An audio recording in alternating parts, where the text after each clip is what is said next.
Welcome back to the pit wall for our full race review of the Chinese Grand Prix. Shanghai absolutely delivered this weekend. We had wheel-to-wheel racing, strategy gambles, midfield chaos, mechanical failures, and another historic victory at the front. But perhaps the most surprising thing about this race, some of the biggest moments happened before the lights even went out. So here are 10 things we learned from the Chinese Grand Prix.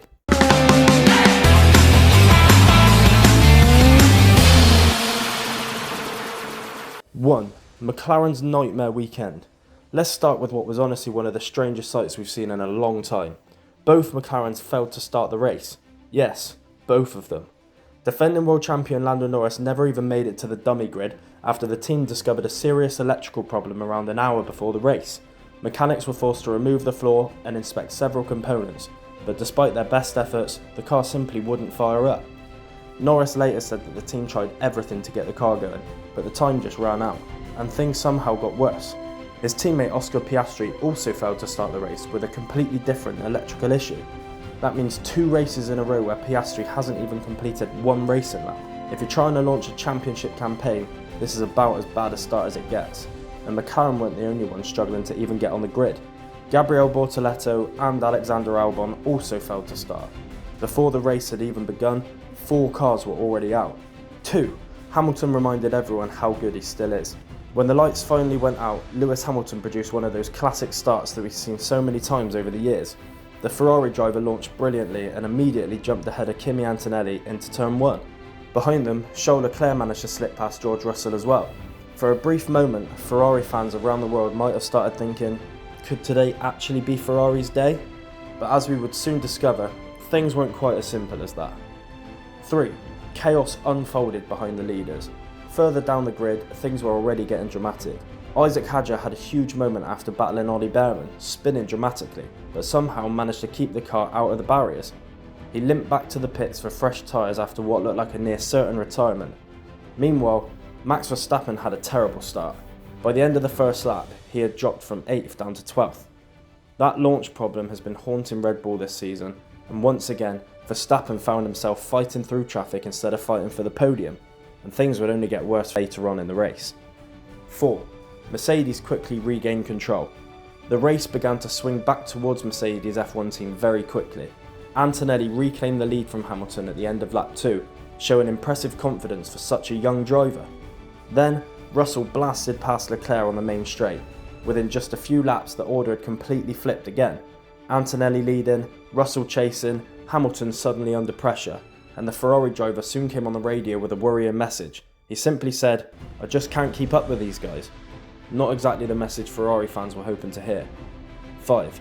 Alpine shocked the paddock. While the big teams were battling at the front, Alpine F1 team quietly placed themselves in a brilliant position. Both Alpines were running 5th and 6th early on in the race, and that was particularly awkward for Verstappen. Before the race, he had even said his goal was to simply finish ahead of the Alpines. At this stage, that goal looked very optimistic. 6. The safety car changed everything. Lance Stroll pulled his car to the side of the track, triggering the safety car. This time, Ferrari reacted immediately.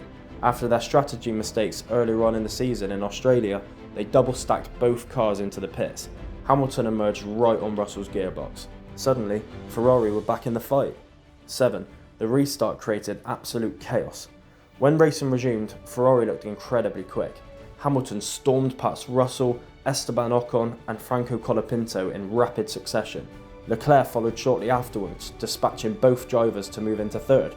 Meanwhile, Russell struggled to bring his tyres up to temperature and lost valuable time. But while the Ferraris were battling through the field, Antonelli was doing exactly what great drivers do when the chaos unfolds behind them. He simply controlled the race, maintaining a gap of around 8 tenths to 1 second for lap after lap. 8. The midfield battle was incredible. Just behind the leaders, we were witnessing one of the best fights of the race. 2 Alpines, 2 Haas's, and Verstappen closing in behind them. It was 5 cars fighting over a handful of positions, with Pierre Gasly, Behrman, Ocon and Colapinto all trading places. Drivers had spent the entire week complaining about how these new generation cars feel, but from a fan's perspective, this looked absolutely fantastic. Maybe it didn't feel like classic Formula 1 from inside the cockpit, but it was brilliant racing to watch. 9. Ferrari's battle became internal. By the halfway stage, Ferrari's biggest problem wasn't Mercedes, it was themselves. Hamilton and Leclerc began repeatedly swapping positions as they fought for second place. Russell sat right behind them waiting for an opportunity. Eventually, he used battery deployment to force his way past Hamilton, but Russell clearly was frustrated. He came on the radio saying, "Ferrari are fast in all the right places." Still, he eventually forced his way past Leclerc too, and suddenly the race turned into a Mercedes 1-2. 10. Verstappen's race ended in disaster. Just when things looked like they might stabilise, disaster struck for Max Verstappen. The Red Bull suddenly slowed dramatically on the track before he was forced to retire the car. It appeared to be another electrical issue, something that has plagued several teams this weekend. Verstappen has already been vocal about his frustration with these new generation cars, and after retiring from this race, you can probably expect a few more strong opinions in the coming days. Questions are now starting to be asked about what exactly is happening at Red Bull Racing. Antonelli quietly controlled the race. While all this chaos unfolded behind him, Antonelli was simply managing the race perfectly. At one stage, he extended his lead to 8 seconds over Russell. The only real moment of drama came with 3 laps remaining, when he locked up and ran slightly wide, losing a couple of seconds, but it wasn't enough to threaten his victory. He calmly brought the car home to win the Chinese Grand Prix, another incredible milestone in what is quickly becoming a remarkable season for a young driver. Final thoughts. So the final result looked like this. Antonelli takes victory, Russell finishes second, and Lewis Hamilton secures his first Ferrari podium, and his first podium since the Las Vegas Grand Prix in 2024. Hamilton actually looked very comfortable in the Ferrari today, but the gap to Mercedes is still clear. If Ferrari want to fight for wins regularly this season, they're going to need to close that performance gap. Meanwhile, there are also growing concerns elsewhere in the paddock.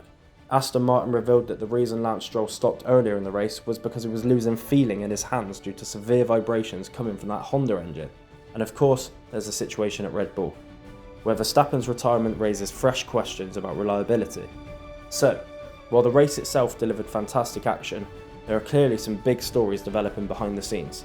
Shanghai gave us great racing at the front, the midfield and the back of the grid. And if this race is anything to go by, the 2026 season could still have plenty of twists left to come. Thanks for watching the Pit Wall. If you enjoyed the video, like, subscribe and let us know in the comments who impressed you the most in Shanghai. And can Ferrari close that gap to Mercedes this season? We'll be back later on in the week with the team reactions and updates from the paddock after the Chinese Grand Prix.